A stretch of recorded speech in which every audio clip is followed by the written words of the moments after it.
Data pada observasi pengumpulan data itu mana yang lebih akurat dari atau kuesioner, Bu? Antara Yang wawancara, dari observasi, data dan kuesioner. Kuesioner, Bu. Ya, kuesioner atau observasi maksudnya ya. Tiga itu yang mana yang paling maksudnya? Ya,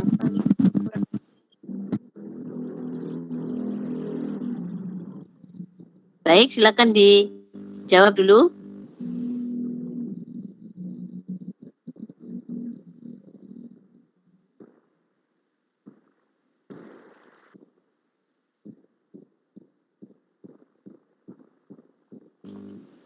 Saya akan mencoba menjawab. Ya, silakan. Di antara pada observasi, interview, dan kuesioner ya tadi yang ditanyakan mana yang lebih akurat. Kalau menurut saya yang lebih akurat itu interview.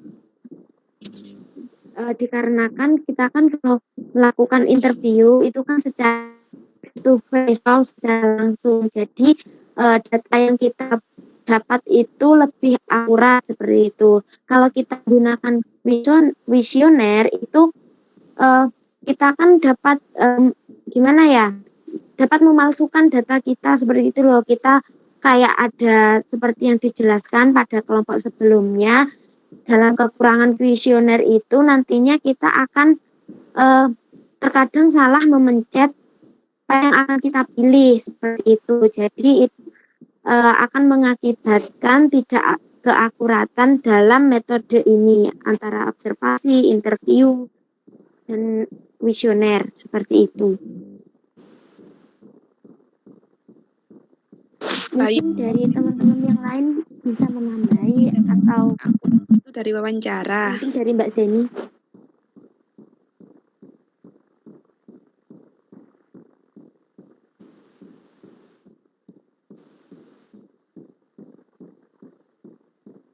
Bagaimana Mbak Zeni?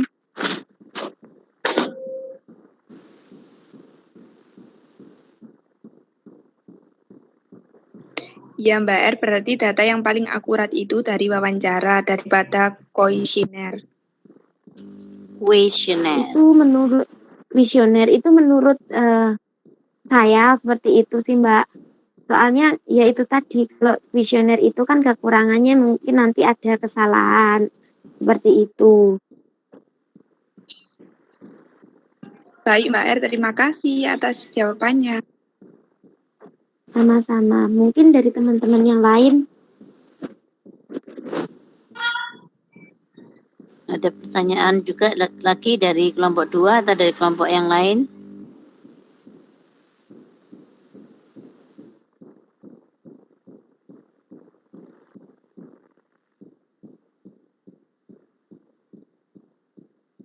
Ya. Baik, kalau sudah difahami ya, saya langsung aja ke kelompok 4 dari mind map yang ada ya. Mind map yang ada ini sebetulnya untuk pokok bahasanya tadi apa? Teknik distribusi dan collecting data, Bu. Teknik distribusi dan collecting data. Ya. Ya. Kemudian itu ternyata tidak satu bab ya. Teknik distribusi dan collecting data. Iya, tidak satu bab, beda bab, Bu. Ya. Kamu mencoba untuk menggabungkannya. Ya. Berarti teknik distribusinya itu menjadi sub bahasanya adalah frekuensi distribusi tunggal. Kemudian untuk teknik pengumpulan data, nah ini kamu pakai bukunya siapa ini?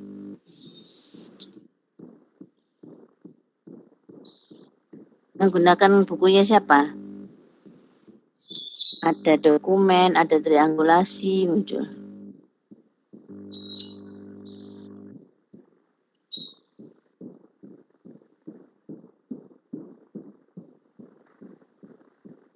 Punya Profesor Sugiono yang tahun berapa? Keluaran tahun berapa? Judulnya apa, Mbak?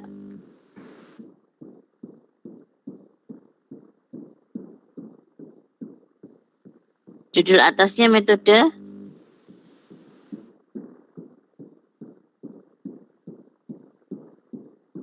langsung begitu judulnya. Diterbitkan tahun berapa? Lihat di halaman yang kedua itu, yang di dalamnya. Siapa? Alfa itu siapa? Oh, Salsabila. Salsa. Coba dilihat Salsa tahun berapa itu. Apakah memang tema ini jadi satu di buku itu atau berlainan?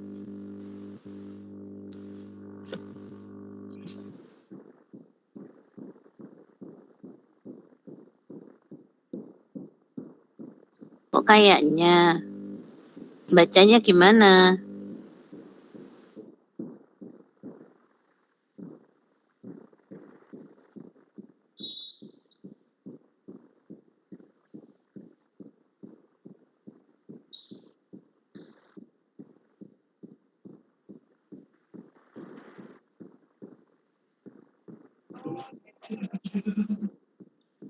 Yang itu beda bab, Bu. Soalnya yang teknik pengumpulan data itu ada di bab 7, sedangkan yang teknik distribusi itu beda bab lagi, Bu.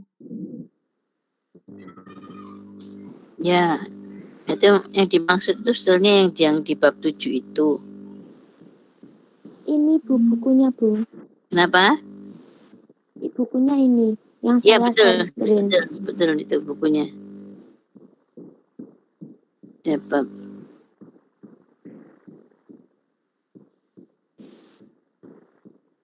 Baik, tampilkan lagi tadi anunya mind map-nya. Mbak Alfi.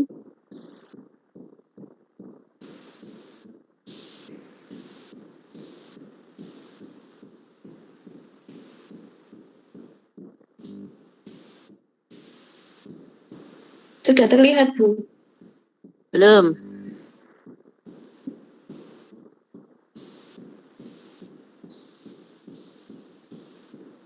Masih tulisannya presentasi Alfi gitu. Gambarnya belum ada.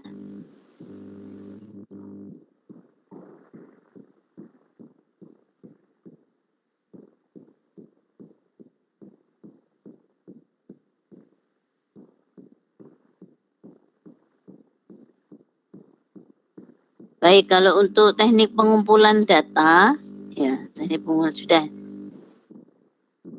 Coba dibesarkan Alfi. Ini sudah slideshow, Bu. Ini tadi belum. Ini sudah slideshow.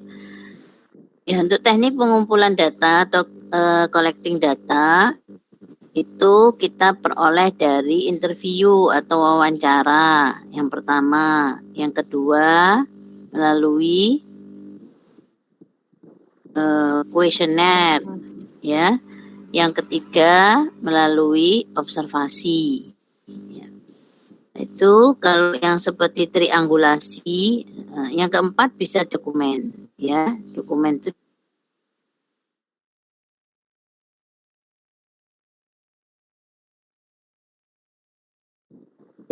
kan di dalam sebetulnya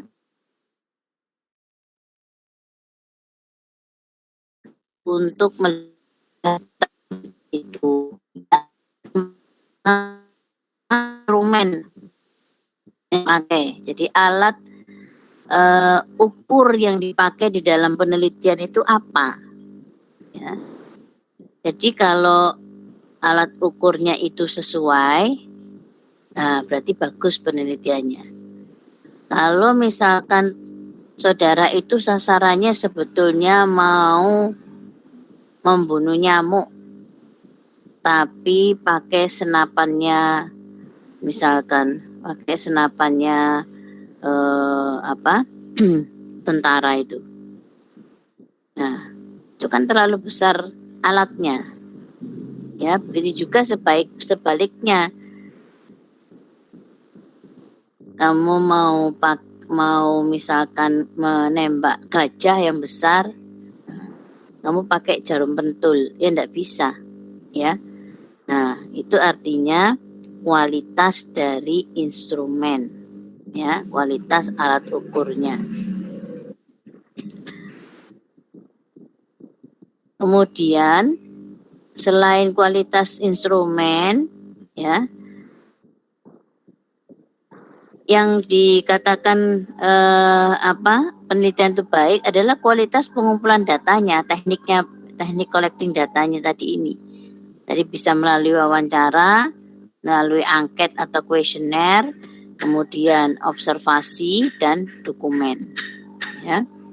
Nah, dari keempat ini sebetulnya itu alat ukur yang paling rendah itu adalah dokumen. Jadi dokumen itu kita tidak perlu ngukur-ngukur lagi, ya kan? Karena sudah disediakan, misalkan seperti laporan keuangan sudah ada, berarti kita nggak perlu membuat laporan keuangan lagi. Nah, hanya yang perlu kita lakukan apa? Kalau kita sudah mendapatkan dokumen itu, maka kita lakukan konfirmasi. Apabila ada menurut saudara data yang kurang benar, ya, setelah saudara hitung kembali atau saudara telusuri ini kurang benar, nah itu bisa ditanyakan. Atau misalkan ini dari mana ya, itu bisa ditanyakan, ya. Itu namanya konfirmasi karena kita tidak melakukan pengukuran sendiri, ya. Itu bahan dasarnya atau mengumpulkan datanya melalui dokumen. Kemudian yang ketiga, tadi setelah alat ukurnya yang kualitas instrumennya, kemudian pengumpulan datanya juga harus yang berkualitas. Tadi kalau misalkan itu kuesioner, harus tepat sasaran yang diberi itu, ya. Cara mengumpulkannya kembali itu juga bagus, terorganisir dengan baik, tidak acak-acakan, ya. Nah, terus yang ketiga itu analisis datanya. Nah, cara kita menganalisisnya itu juga bagus. Itu menjadi 3 hal utama di dalam penelitian, ya. Nah, terkait dengan teknik pengumpulan data tadi, ada interview, ada kuesioner, ada observasi dan dokumen, ya, atau dokumentasi, ya. Nah, pertanyaan tadi yang ditanyakan oleh Zeni, ya, itu teknik yang mana, pengumpulan data yang mana yang terbaik, ya. Nah, semuanya itu baik, ya, kalau kita menggunakannya sesuai dengan, ya, apa yang akan kita teliti. Sekarang kalau kita misalkan populasinya itu besar, kemudian kita mau ambil sampelnya itu besar, dan tujuan penelitian kita itu untuk menguji teori yang hasilnya nanti mengeneralisir. Maka alatnya pakai apa? Oh, kalau gitu saya pakai kuesioner. Nah, itu tadi saya katakan, saudara sasarannya apa dulu? Ya. Nah, kalau sasarannya tadi itu nyamuk kecil, nggak perlu pakai senapannya Dentus 88, ya. Itu. Nah, kalau memang itu sasarannya kita itu besar, ya. Seperti misalkan kita tuh sasarannya itu adalah itu gajah tadi. Nah, gimana kita itu mau mengukur gajah? Dan kemarin di dalam populasi dan sampel itu kita bisa ada sindrom gajah tadi. Ya, kalau kita nggak tahu gajah secara keseluruhannya, mungkin kamu pegang belalainya, oh gajah itu panjang seperti ini. Pegang kakinya, oh gajah ini besar ya. Ini kakinya segini dan bentuknya bundar karena kakinya gemuk. Bayangan seperti itu. Pegang telinganya, gajah itu tipis ternyata ya, melebar. Nah seperti itu. ya punya persepsi yang berbeda-beda.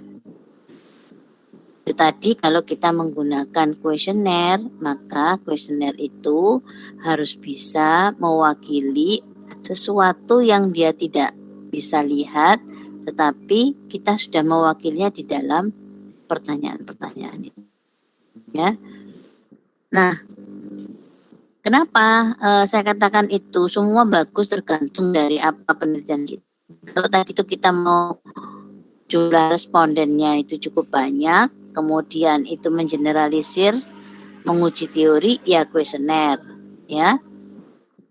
Kalau kita cuman untuk menggambarkan saja, mendeskripsikan, nah bisa dengan dokumentasi terus ditambah dengan konfirmasi-konfirmasi seperti itu. Nah, kalau kita penelitiannya itu adalah kuesionernya bukan kuesioner, respondennya kecil, tetapi kita perlu data yang mendalam tentang responden itu. Nah, itu dinamakan informan, ya. Kita perlu data yang mendalam dari informan itu untuk kita olah, ya. Kita kumpulkan, nanti kita olah untuk kita analisis. Nah, ini biasanya digunakan untuk pendekatan penelitian dengan pendekatan kualitatif. Ya. Itu kan kemarin gambarnya yang induktif, ya. Nah, dimulai dari fenomena yang ada, ya. Nah, kemudian nanti turun menjadi, ya, dari fenomena itu turun nanti menjadi teori akhirnya, ya. Nah, bisa membentuk teori. Tapi kalau kuantitatif itu dari teori dulu berangkatnya. Ya. Nah, gitu ya, kebalikannya seperti itu. Jadi kalau wawancara mendalam, in-depth interview, itu pendekatan yang digunakan bagusnya kualitatif. Karena kita itu ingin mengetahui informasi yang mendalam dari sesuatu yang kita teliti. Ya. Kalau kuesioner tadi, itu sifatnya kita ingin mengetahui apakah ini di orang yang berbeda dengan pertanyaan yang sama ini jawabnya sama apa tidak. Nah, seperti itu kan kita melakukan uji dari teori, ya. Nah, interview itu atau wawancara itu tadi sudah disebutkan, ada yang memang terstruktur, ada yang tidak terstruktur. Ya, kalau terstruktur itu biasanya sudah ada jawabannya, ya. Tinggal kita itu memilih, ya. Mirip seperti kuesioner, tapi kalau kuesioner itu jawabannya itu untuk satu indikator itu sama, tinggal kita milih setuju, sangat setuju, setuju, ragu-ragu, tidak setuju, sangat tidak setuju, misalkan seperti itu. Itu untuk satu variabel penelitian, nah itu biasanya sama. Nanti variabel penelitian lain itu beda lagi. Tapi kalau penelitian kualitatif yang terstruktur tadi itu sudah disusun pertanyaannya, biasanya pertanyaannya bagaimana, mengapa, ya, itu sudah ada jawabannya. Ya, tinggal nanti memilih. Nah, kalau yang tidak struktur, ini misalkan saudara mau bertanya tentang pendapat seseorang, bagaimana pendapat saudara tentang pembelajaran daring tadi misalkan, itu. Nah, ini tidak terstruktur, ya. Nah, untuk wawancara ini memang diperlukan yaitu alat untuk merekam tadi dengan tape recorder. Sekarang sudah bermacam-macam.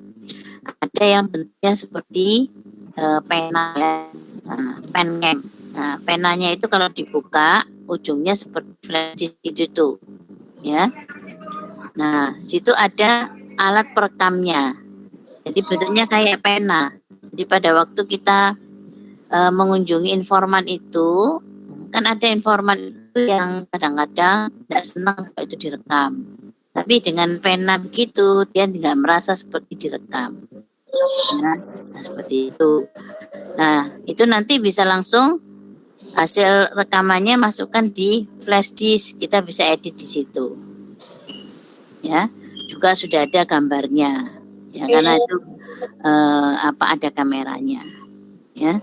Ini akan lebih bagus daripada tape recorder, ya. Kalau tape berarti hanya suaranya saja, tetapi dengan kamera itu kita bisa akan melihat bagaimana ekspresi informan itu memberikan jawaban, ya, bagaimana tata bahasa yang dia gunakan itu, ya, misalkan dia mau menggambarkan sesuatu yang besar atau yang bagus itu, pokoknya besar, mesti ngomongnya gitu. Itu kan ekspresinya.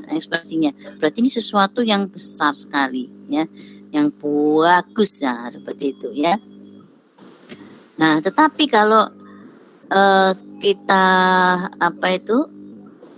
pada kuesioner, kita tidak akan melihat bahasa tubuh, bahasa mimik, itu nggak akan lihat, ya. Makanya interview itu atau wawancara itu face to face, ya. Nah, kemudian observasi itu pengamatan itu dilakukan manakala kalau penelitian kita itu mau melihat tentang perilaku, ya. Misalkan perilaku itu akan diamati dari hari ke hari, atau penelitian yang ada di lab melakukan pengamatan, ya. Jadi kalau ini sudah dikasih campuran ini, reaksinya bagaimana, itu diamati terus menerus, ya. Itu namanya lakukan observasi. Kalau perilaku itu bisa dilakukan, saudara harus mengamatinya. Nah, kalau yang terstruktur berarti saudara sudah punya pedoman untuk observasi, ya. Begitu juga untuk wawancara itu, ya, namanya instrumennya adalah pedoman wawancara, ya.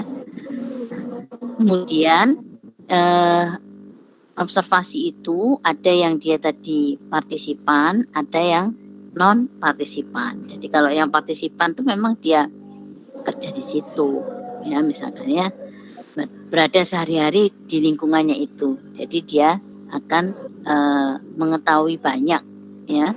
Nah, ini kalau penelitiannya kualitatif, memang diperlukan banyak dia mengetahui, ya, tentang apa yang dia teliti.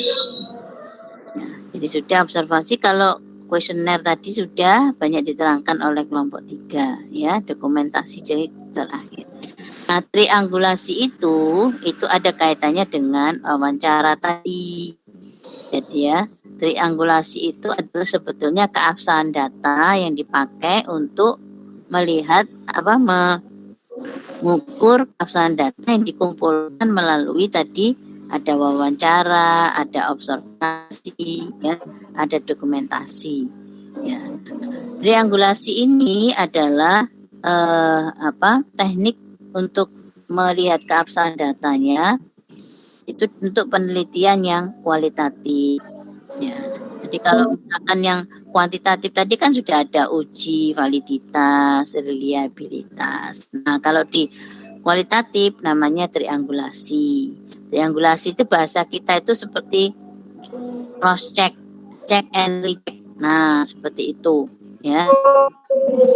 Kalau misalkan itu ada kita melihat bahwa hasil yang sistem yang dia lakukan itu adalah ini ada sistem baru yang harus dijalankan. Nah, sistem baru itu memang betul ada tidak? Siapa yang memutuskan ada sistem baru? Pasti ada SK dari direktur. SK direktur itu kapan mulai berlakunya sistem. Itu kan kita akan cocokkan dengan itu, ya. Jadi kita tidak hanya melakukan wawancara terkait dengan SDM yang menjalankan sistem itu, tetapi juga kita akan meng-cross check dengan yang memberikan kebijakan untuk menjalankan sistem itu. Nah, cross check-nya lagi apa? Ya, misalkan tadi kita sudah wawancara dengan usernya, ya, kemudian pemberi kebijakan. Nah, kalau misalkan sistemnya ini adalah untuk pelayanan, nah berarti kita bisa ngambil yang dilayani itu, ya. Misalkan kalau ini di rumah sakit berarti antara pasien kemudian pihak rumah sakit, dalam hal ini misalkan itu di bagian humas, ya, mau melihat mau melihat tentang kepuasan layanan. Terus dibandingkan dengan nanti direktur untuk kebijakannya. Nah, seperti itu triangulasi itu untuk meyakinkan bahwa data yang kita ambil tadi melalui wawancara, melalui observasi, ya, dokumentasi itu sudah yakin benar. Nah, seperti itu. Ya. Baik, mungkin itu ya. Ini dari kelompok 4 antara ya untuk sub-subbox-nya itu belum begitu jelas ya. Maksudnya itu ada yang harusnya itu gabung ya, triangulasi tadi gabung ke interview ya. Nah, seperti itu. Nah, tapi warna tulisannya itu sudah bagus ya, sudah bagus. Jadi saya lihat sudah ada peningkatan dari presentasi kelompok awal ya. Saya harapkan penampilan berikutnya jauh lebih bagus lagi. Gitu ya. Ya. Baik, jangan lupa mengisi presensi ya. Iya, Bu. Baik. Sudah maghrib ya. Di pertemuan yang sebelumnya itu sudah saya masukkan juga bahannya, jadi bisa saudara pelajari nanti ya. Baik, terima kasih atas perhatiannya. Bisa kita tutup dengan membaca hamdalah bersama-sama.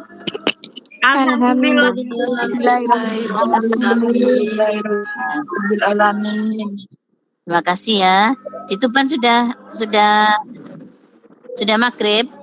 Sudah, Bu.